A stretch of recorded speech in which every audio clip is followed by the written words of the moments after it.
Hey fam, I want you to like, share, and subscribe to our YouTube channel, youtube.com/Roland S. Martin. And don't forget to turn on your notifications. All right, folks, there's such a thing as too much police. Well, the residents of East Baltimore who oppose the conversion of Johns Hopkins University's private security force into a full-fledged police department say yes. Joining us right now, one of the folks opposed to that is Dayvon Love, Director of Public Policy for Leaders of a Beautiful Struggle in Baltimore. Dayvon, glad to have you here on the show. So, so they want to convert the private security force into a police department? I mean, what's insane about it is Johns Hopkins University is a private university. And so they already do have armed security guards. And so one of the things that the community has remarked about is the kind of tension that exists between those armed security, particularly the black students. Like, black students have been profiled and have had issues. And so what's really, remarkable is the fact that Johns Hopkins, a private university, now wants a private police force. And what's really curious about it is that Baltimore City Police Department is currently under a consent decree. They just recently had, a tremendous scandal with the Gun Trace Task Force, where they had police officers that were robbing people, selling drugs, beating people up. And so this would be the police department under which this Johns Hopkins private police force would be monitored by, right? And so, the community obviously has issues with that. Why not fix the current Baltimore City Police Department and get that right before you consider developing a private police force? And the way that many folks in the community and activists see it, this is really an issue because, Baltimore's experienced an issue with high homicides. And so I imagine that a lot of the white student base that would normally come to a university like Johns Hopkins are scared. And so a private police force will provide the kind of selling point to that base that would attract those kinds of students at the expense of the people that live in the community that would genuinely feel scared to have Johns Hopkins have its own police force. Before my panelists ask you some questions, I'm going to ask you one more question. That is, so what's the difference between a private security force and a private police department? Well, so there are two very important distinctions. One is that this private police force would actually have the ability to detain people. And that's part of the issue. So right now, the security guards can't. Right, they can't. Right, they can't place you under arrest. And so typically, the way that it has worked in the past, as I've been told by, former security and police officers, is that typically the things that they handle are like, protecting people, making sure people are okay. And that if they come across a situation, they have a working relationship enough with the police department when they need the police, they call the police. Like what happened at a department store. Exactly, exactly, right?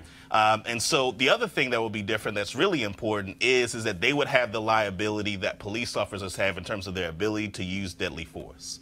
And so if you think about an armed security guard, they have to be much more careful about how they use force because they don't have the protections of the state. In this instance, the private police force essentially wants that cover so that if, if they have to use deadly force, they have the state protections that police have. Panelists, questions? No, I don't know how I feel about it. I've actually read about it, so I've heard some of the stuff that you said. Really, both arguments. Even now, listening to you, I still don't know where I fall on it. The idea that that they would be given that sort of authority that policemen have. I would be concerned about training, and I don't want to diminish private security that they're not trained or anything. But I have some issues with it, but I'm still woolly about it. Go ahead. So my question is, we know that Baltimore City has high homicides. Have there been any crimes or homicides in particular, but any serious crimes that have been happening, or has there been a rise that has led to everyone or people talking about a private police force? Well, what's interesting is, Baltimore has had, this issue of high homicides really since 2015, right? There's been a spike since really the uprising.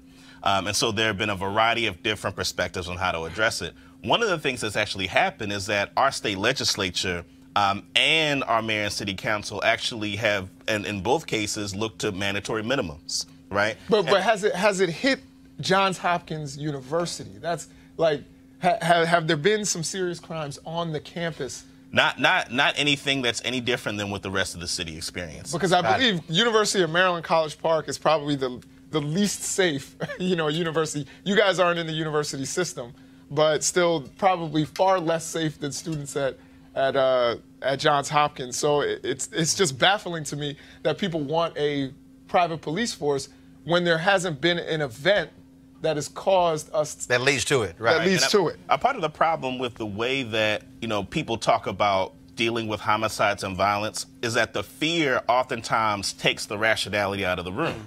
And so what happens is that, you know, and one of the things that's important to know about Johns Hopkins, the community in East Baltimore does not trust Johns Hopkins. They've gentrified, that area. Yeah. Lots of people have been displaced from their homes. If you look at Henrietta Lacks and the way that they've made billions of dollars off of the immortal cells of Henrietta Lacks and have not paid anything to the descendants and really to the community at large in any meaningful way, I think a big part of it is if you're going to have a private police force, you're going to give it to a university that has such a tenuous relationship to that institution. All right. Darlene, go ahead. Final comment. Would the private police force have jurisdiction just on campus, or would they be able to do things in the community, arrest somebody or whatever, off, you know? So that's actually one of the scariest things about the bill. So the bill is actually going to be on the Maryland House of Delegates floor tomorrow.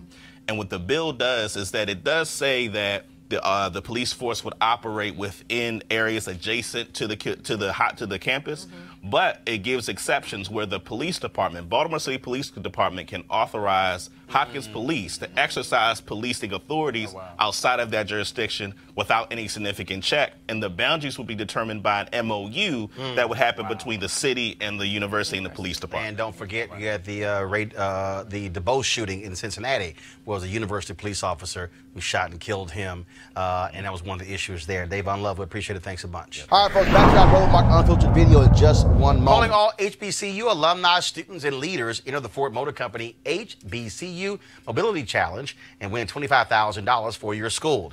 Building on their long-term support of HBCUs, Ford is looking to improve mobility in HBCU communities through innovative solutions. The winning program will receive a grant of up to $25,000 to implement their proposal. The deadline to apply is March 31st, 2019. Go to this website right here, FGB.Life, for more information and to apply. Ford goes further in our community. We certainly appreciate them being a partner here at Roland Martin Unfiltered. Now back to your Roland Martin Unfiltered video.